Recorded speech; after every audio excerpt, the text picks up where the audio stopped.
Hello बच्चों, मैं doctor Sunita Nandal कक्षा 12th के लिए आरो भाग 2 की कविता लेकर आई हूँ। कविता का नाम है कविता के बहाने और कवि हैं श्री कुंवर नारायण।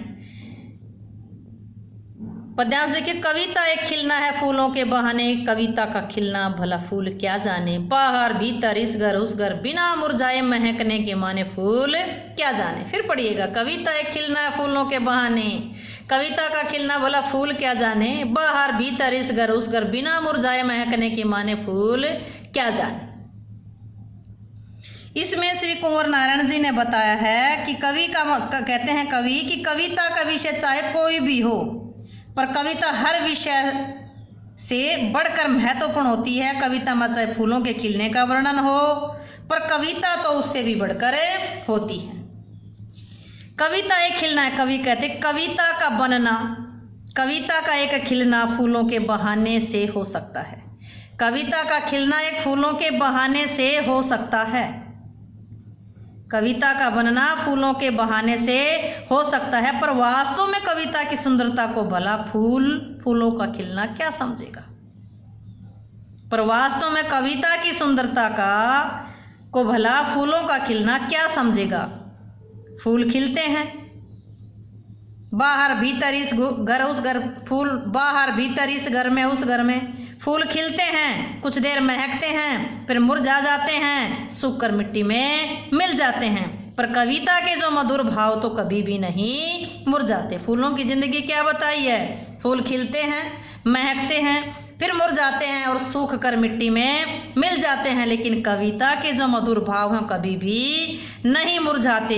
वे मधुर भाव तो बाहर भीतर इस घर उस घर में सब जगह व्याप्त रहते हैं, सबके हृदय में जीने की चाह उत्पन्न करते हैं। फूलों की महक बिना मुरझाए महकने के माने।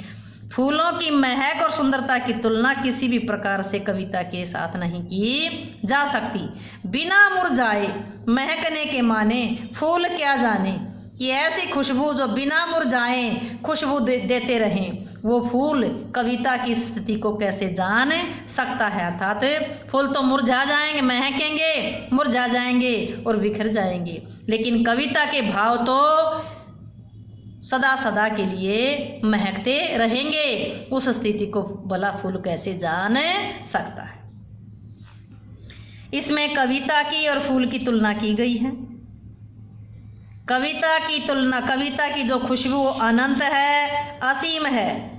कविता का खिलना फूल क्या जाने, कविता का खिलना भला फूल क्या जाने।